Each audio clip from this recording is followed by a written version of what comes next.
Alrighty, Queensland Touch Football. I'm Tristan Munna and I have a guest speaker with me today, Mr. Mark Tipple, well known around the touch football world, being raised in Christchurch, moved to Central Coast, been across with China Touch, now here in the southeast corner of Queensland. Mark Tipple, how are you, mate?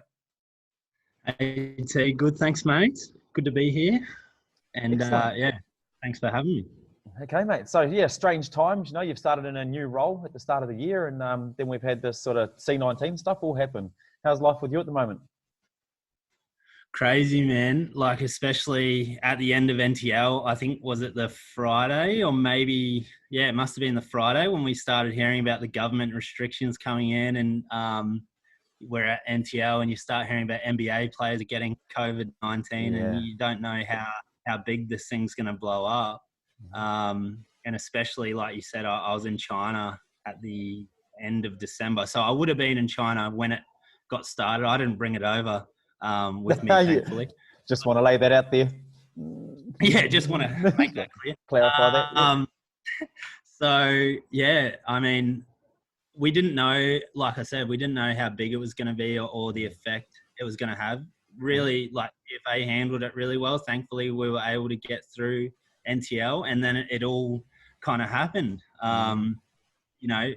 All touch was finished up, suspended about a week later, and now, all QTF staff, TFA staff are essentially working half load. That includes me working from home most of the time. Yep. Doing a lot of admin stuff that we need to catch up on. So that's been handy. But looking forward to when we can get back to playing and stuff. Yeah, cool, definitely. So, like, for yourself, you would have come into the region, some big plans this year, a lot of big tournaments that are run in the region and all that sort of stuff you've had to manage, with the outbreak. Yeah, absolutely. And obviously, there's so much talk about the governance change and all the changes at QTF. And so a lot of excitement around what QTF are doing and what we're doing down at Sharks and what's possible. And then to be excited about all that, to have an awesome NTL where we're able to get the, 13th golden boot and then just pretty much pause is a weird feeling. So I'm taking it like we had the Sharks AGM where our board were elected again a couple of weeks ago over Zoom. And I'm taking it just as a time of strengthening that if we can get our launch pad ready, touch football, as we talk about, has a massive advantage that we're a 12-month around sport. And so whenever we go back into it, just launching as strong as we can and being in a good position. So, yeah. Excellent. And I think now's the time for us. I mean, with it being a 12-month sport, we never get time to do the admin stuff. We are always busy doing. We're always on the field. We're always going to our next tournament. You finish one event, you're straight into another one. Sometimes we have two events in the same weekend. Now's a really good time to get our back of house in order. That's it. And you're doing awesome, by the way, doing all that stuff, video work and keeping people watching and involved in touch. So good stuff. Thanks, mate. When you're surrounded by good people, it's easy, isn't it? Amen. Cool. So let's go back. You were born in one of the nurseries of touch football, coming out of the Canterbury region. Yeah, bro. I mean, I'm real lucky. Like, grew up in Christchurch, and obviously just a massive touch nursery, a really special place for touch football, and so many legends have come out of there, and thankfully I've indirectly I wasn't involved with Canterbury teams and stuff like that. I've been involved with a lot of people that have come from that region and from that touch stronghold and had some teachers from Canterbury teams teach me how to play. So really proud 03 boy, really proud Christchurch boy. Not an east sider like you, but you're from Christchurch, it's either east or west, isn't it? Cool. Yeah, I would have probably been a fusion boy with Scotty and those lads. But that one out there, okay. Yeah, but left Christchurch when I was 13, and obviously loved rugby, loved playing any kind of touch, and then moved to the Central Coast of New South Wales, which is another pretty historic touch stronghold through the years. So yeah, really lucky to end up there. Cool. So you were involved in Central Coast Touch. I was talking to you a couple of weeks ago and said I saw a really good interview when you sort of taken the Central Coast 18 boys over a number of years through to a Junior State Cup title. What did the your sort of progression through Central Coast touch football look like as a player, as a coach? Yeah, so I was like a module player, like a local comp player, from a rugby background. Obviously had some kind of skill transition, and we would go away to these comps or play local comp and just get smoked. Like, we had good footy players, and then we would just get smoked by these little kids, or these fast nippy steppers. And I would kind of look at it and be like, well, I don't know why or how they're beating us. They don't seem to have more skills than us, but there's something that they know that we don't. And so I just remember 2010, the end of 2010, flicked an email away to Central Coast Touch and just said, how do I get involved in reps? I want to learn how to play. Happy to start anywhere. And that was like September 2010. And then a month later, they got us involved in this random mixed team with like Edith Nathan and some good players. Awesome, and just chucked us deep, and me and a couple of mates. So yeah, that's where it started. Wonderful. So then you brought that bunch of boys through you had them for how many years? 3 or 4 years? Yeah, there's a group there that we would have had for 5 or 6 years, the last like kind of 6, 7+ years. Yep.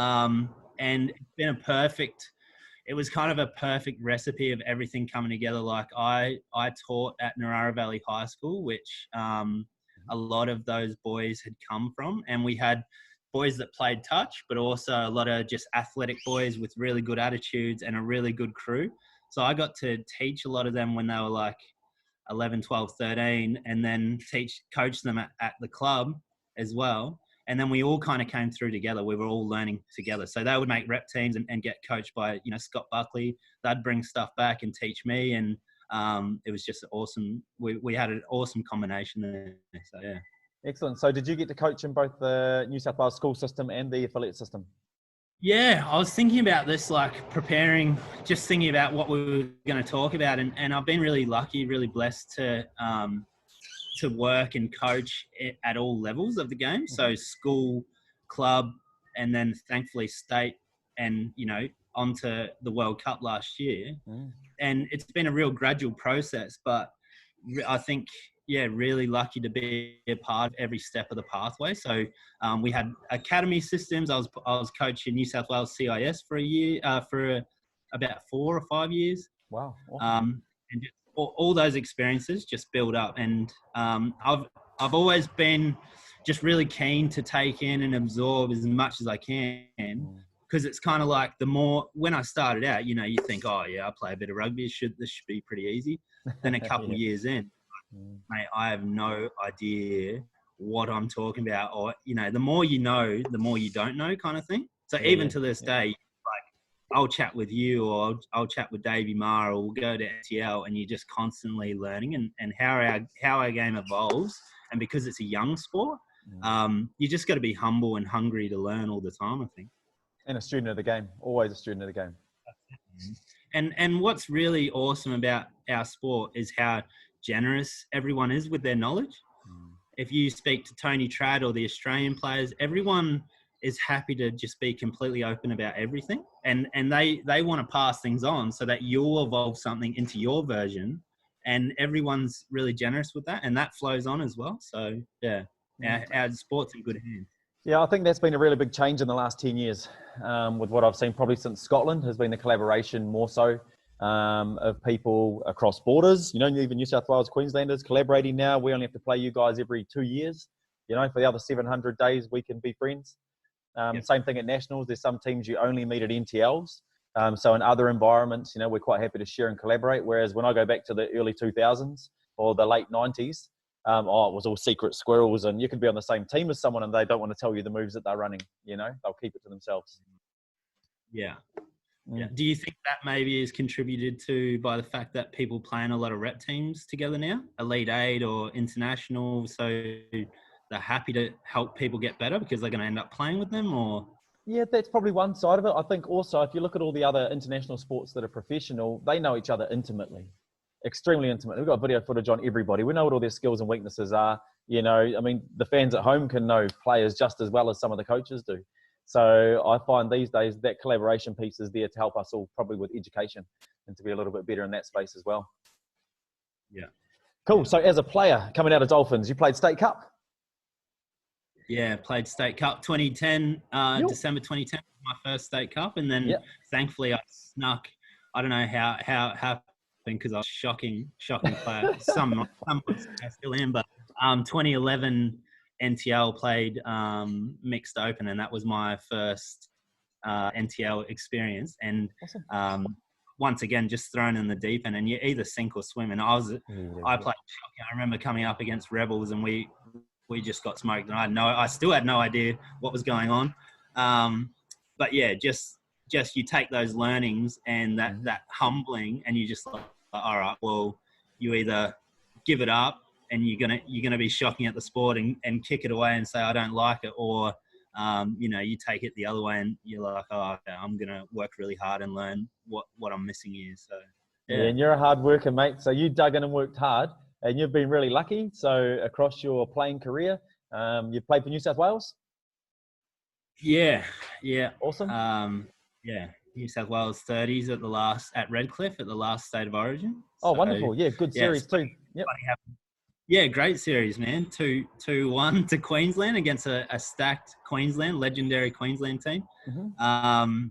But yeah, it's funny having the Queensland touch hat on now, and then coming from New South Wales. But Yeah. I'm a Kiwi, so my loyalty can be a little bit split. But yeah. Gotcha. And then out of the New South Wales State of Origin, you played for Australia in last year's World Cup. Yeah, another awesome experience. So State of Origin was November 2018, and then the World Cup trials were in January 2019. Awesome. So it just kind of kept flowing on. I had a couple little injury mishaps along the way, just after Origin and just before the World Cup. So I kind of took that. My knees aren't in good shape, and they weren't at the World Cup. But we had a really good group, a really special group. Men's 30s was the one division that we were playing in, obviously, that New Zealand didn't have a team. So we knew going into that tournament that it might look a bit different to what all the other Australian campaigns would, but a really mature group, a really strong coaching group with Nick Beckia from North Queensland as head coach, and Robbo as our assistant and Higo as our manager. But one thing Sebi Ray and the whole team wanted to do is, if we're versing England or Singapore or any of these teams that we're going to come up against, who we came up against South Africa in the final, it was give everyone our absolute best. Like, give every team, treat them like they are New Zealand, and 100% all the time. And that will help grow the sport around the world as well. So really good experience, really special. Awesome, mate. Yeah, it makes sense. Always show your opposition the respect of giving them your best is the key. That's it. Cool. Especially when everyone's paying so much money to go halfway across the world to play each other. It benefits them and it benefits us if we rip in. So that was a really special experience and ticked all the boxes. I never thought that, I dreamed of being able to do stuff like that. So really, really thankful that I was able to do that. Awesome. And how much do you contribute coaching, being a young developing coach, to the success of you as a player? Man, so much. Like, especially just that constant involvement in the game. And touch, it has a huge advantage over other sports where we can play and coach from a young age. Like, you can get involved in junior coaching when you're 16, 17, 18, and then carry on for the next 40, 50 years as a coach. Whereas if you're a rugby player or a netballer, like, you have to focus on your playing until you retire. So maybe you play to 35 and then you might start coaching. Whereas for me right now, as I'm 32, and I've been coaching at a decent level for 10 years, and all that experience and all the lessons you learn, in other sports, you don't get that as a young age. So just that constant involvement, conversations, and mentoring from awesome people. And like I said, so many people generous to give their knowledge and pass things on. And I think another thing that touch has, such a big, like, for me, I'd love to make a video about touch being the best sport in the world, just because of all the things that transfer to other sports, the technicality, how we have to get up and be match ready mentally and physically 3 times a day, every day when we go to tournaments, and how that crosses over to rugby league, to rugby sevens, to netball, all the little things that cross over. There's so much. So, Awesome. yeah. I love it. So out of all of that, you've had this great time at Central Coast. You end up with Touch China. Bit random, eh? Bit random. How did we end up over there? Yeah, so obviously 2019 was happening, and I guess I got itchy feet a little bit. I was 31 at the time, and I was just like, old. I'm not getting so old, bro, and I'm not getting any younger.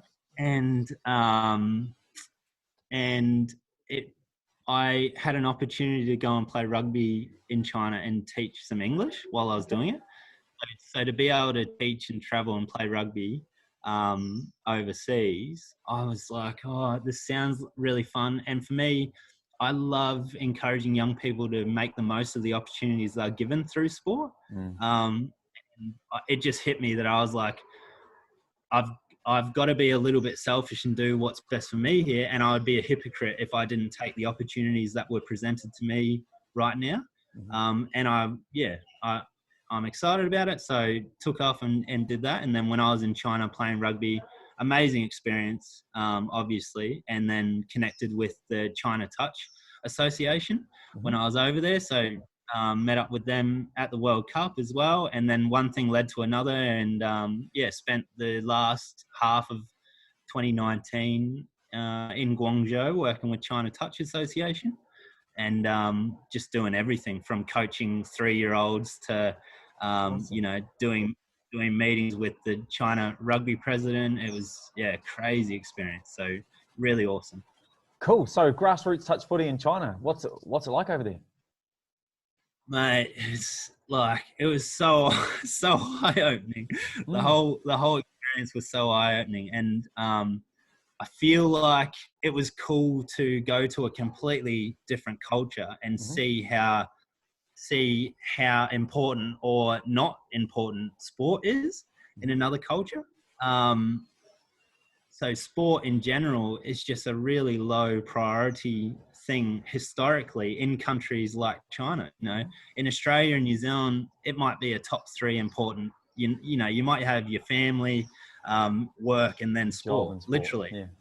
Yeah, and that might be your big 3, your holy trinity. And then in China, for so long in some of those nations, they're just fighting for survival. So now that they're in 2020, when you can make money and get independence and be a doctor, you might not want to hurt your finger because you want to be a surgeon or a master piano player and things like that. So sport drops off the priority list a lot. Okay. So I definitely feel like I have a little bit of a blueprint that might work for developing nations in terms of connecting with the rugby community and using touch football as the non-contact version of rugby around the world. I think that has a lot of appeal. But yeah, I think that was the big thing I learned, is just that sport is not the priority for a lot of countries that it is to us. And that took a lot of adjusting. Yeah. Wow.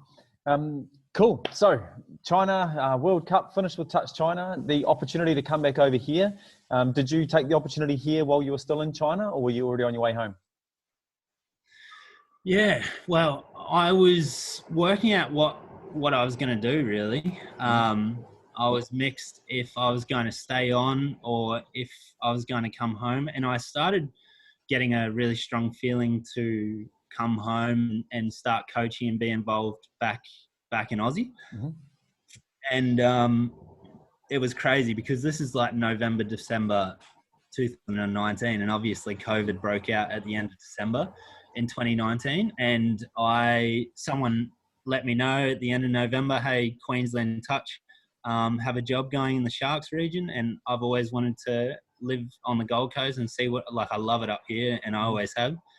And so kind of just jumped at that opportunity, and if if it was to be, then it was to be. And so it all worked out really well, and obviously COVID broke out, so I would have had to come home anyway. And I just missed it by a couple of weeks. So I was really lucky and really blessed for that to happen, and obviously to end up in Sharks region, which we talk about a bit. Like, they've won the most golden boots in this region. I think it's the home of performance touch in the world.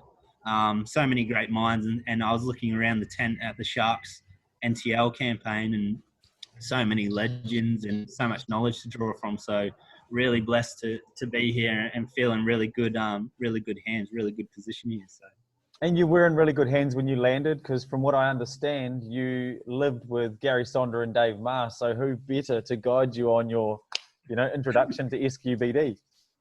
Yeah, and guide me through life. So met Dave and Gary mainly in the 2018 State of Origin campaign with New South Wales, and just another good example of the lifelong mates you make. And so to have mates up here that I could just stay with for a month while I settled in here, it's awesome. So yeah, really thankful for those guys. Yeah, man. Well, look, it's wonderful having you here. And obviously you've got a lot of experience throughout the game. We've said before, there's a lot of similarities between yourself and I in terms of our players, what we've done, coaching, what we've done, and what we'd like to give back to the sport. Couple of quick fire ones for you before we finish off that I hadn't sort of warned you about. As far as you as a player, who was your number one believer, mate? Who believed in you more than everybody else? That's a good question. I would say my girlfriend, Maddie. Awesome. She's always super encouraging. And I think the other really encouraging factor for me and the people that believed in me were the boys that I coach and that I continue to work with down on the Central Coast. They really spurred me on to keep pushing as a player as well. Yeah, awesome. Biggest inspiration in the sport? These are quick fire ones. Biggest inspiration? Well, most inspirational performance that I've watched would be Dave Zanetti in the 35s World Cup final. I think awesome. That was pretty inspirational performance. Yeah. And most inspirational group would be my cousin Ant down on the Central Coast, and that group of boys once again. Cool. That I definitely. Yeah, man. The reason I bring those up is I know throughout my career there's been people that believed in me when others didn't. And you only need that one person to believe in you for you to keep tracking down the road as a player, as a coach on the field. Cool. And just looking forward to seeing what you can do in administration, mate, moving forward with Queensland touch football and here in the Sharks region when everything kicks back too. Thanks, bro. Yeah, keen as, and I think there's positives to everything. Like my playing career might be finished up the way it was. Like, injuries might hold me back from that, but I'm massive on just seeing the positives and everything. And for me, to step back from playing a little and to really focus on being strong in administration, strong in coaching. Really excited about what's to come regardless. So. Yeah, wonderful, mate. I always say there's people out there, I won't name you, but you know who you are. And when you decide to take your boots off and start giving back to the sport, mate, the sport will change. And I believe, Mark Tipple, you'll be one of those people too. So thanks heaps, mate. Been great catching up with you. Cheers, man. Good luck for the rest of C19, mate. We'll talk soon. Thanks, man. Cheers. See ya.